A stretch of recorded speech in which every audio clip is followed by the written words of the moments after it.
Here we go. Yep, it's the older folks part of the things. I'm going to start off with a form. And you guys are looking up here thinking, damn, what happened? How long have we been in here? All the comments stand old. Yeah. Who we got here? Let me see. Yeah, from San Diego. Yeah, look, I'm from Malaysia. You guys know Malaysia, right? Nice country. Oh, beautiful beaches, nice food, just not so good with planes. Yeah? That one normally gets more. But, well, my name really is Ruben. R-U-B-E-N. How did I get that way? Well, my dad said, white people can't say Ruben or Rupam. We want you to be a doctor. Let's make you sound Jewish. Okay, that counts pretty much as raucous applause again. So I'll just take that one. San Diego, in Malaysia we knew nothing about America. Back growing up there, back in the 70s and 80s. First time I visited LA, I said to my buddy, I said, you gotta take me to Compton. He did not laugh. Speaking of black people, have you guys been watching the World Cup? Because I've been watching the World Cup since the 80s. And I remember when France was a white country. It was a white team. And guess what? Motherfuckers never won. Now they're 3/4 African. They just go poof. I watched Senegal against Africa with Senegal against Cameroon in Africa. It's like, whew. I looked up the origins of the French team. The Senegalese, Cameroonian, Central African Republic. It's funny. That's why the English will never win. The English won in 1966. That's the World Cup.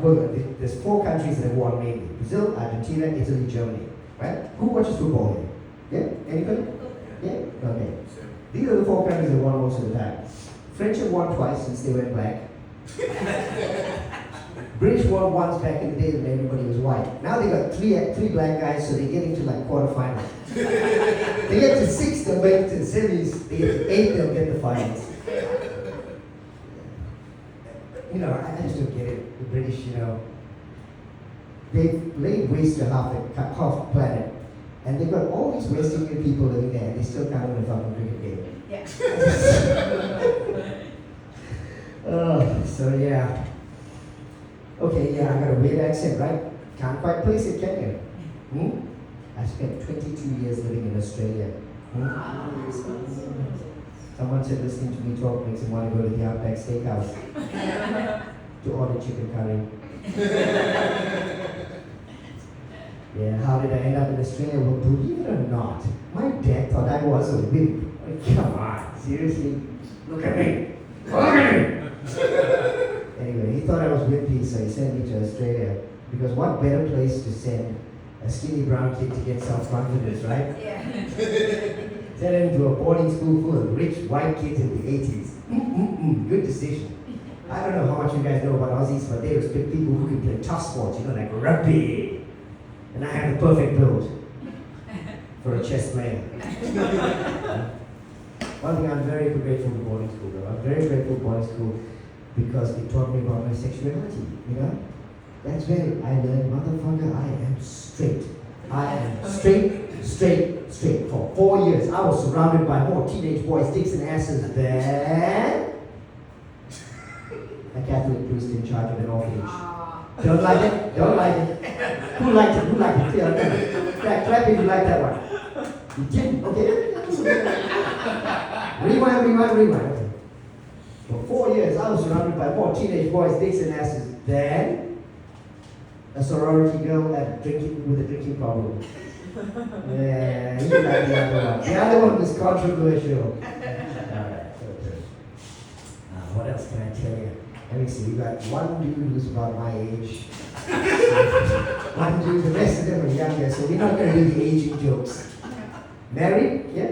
Yes. Okay. And you, long-term relationship, right? Married. 5 times. The same person. Okay. It's too young to be married. I'm taking it. Or are you married? Married how long? 4 months. And you? Married to. Okay, let's go with marriage. I am married to a hypochondriac therapist who believes in ghosts. That's everything good and bad in my marriage in one sentence. For starters, scary as fuck being married to a woman who can thinks that she can kill you and still have you around. She's from Cleveland, there's a gun in the house, and it isn't mine. Yeah. So, you know what?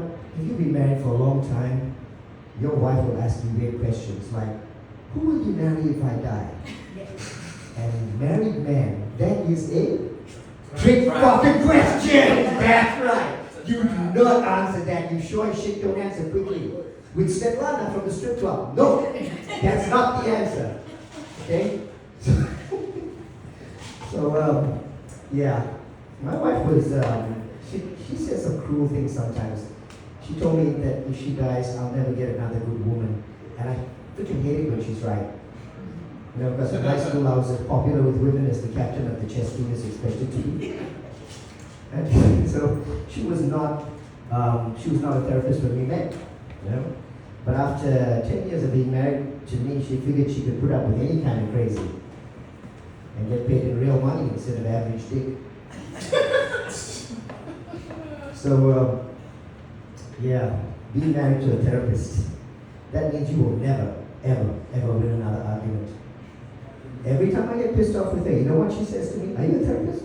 No. You? No. Are you? No. Are you? No. Okay, so let's go with the female therapist first. Yeah, so every time I get mad with her, she'll just say, I'm not your mother. You're mad with your mother, not me. I said, bullshit. I don't have a mother problem, I have a credit card problem. Oh no, wait. It is my mother's fault. Her grave, she got up from her grave because she believed in ghosts and bought $20,000 worth of Tiffany candlestick holders. That didn't go down well because I messed the joke up, but I will do the next one. Okay, so, anyway. Where was I? Talking about my wife. Yeah, you know what? She's a hypochondriac. And, okay, let me finish. She believes in astrology too, right? So one day she told me that she's ready to die because her astrologer told her so. But then she's also worried about a dime-sized rash on her knee. Pick a freaking lane, right? You're either worried about the rash or you're ready to go to your grave. And don't ask me about rashes, I'm a radiologist. Okay, not enough people in here who've had to go for a CT scan to know what a radiologist is, but I won't do the radiology jokes here too young.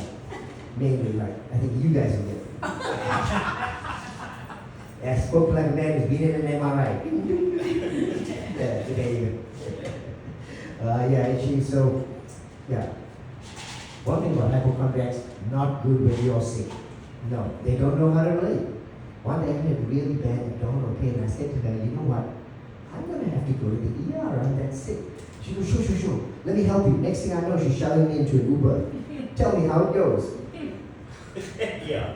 8 hours later, after her beauty sleep, she calls me up. She said, where the hell are you? I said, I'm in the freaking ER. This got me scheduled for surgery. I've got appendicitis. He goes, oh, wow. I said, can you bring me my iPad? I need some reading material. She goes, I got brunch. Yeah. I said, okay, fine. Don't bring me my iPad here. Just drop it off at the strip club where I'll be recuperating with Svetlana.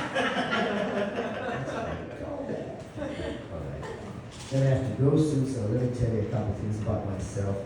Firstly, I repress emotion very, very well. You know, I'm very good at it. And my dentist knows that I'm good at it because he knows like it's driven me a little nutty, right? Repressing anger. So he made me something called a night guard. You know what a night guard is? It's a mouth guard for people who can only play contact sports in their imagination. Okay? So, I love that joke. It took me so long to write it.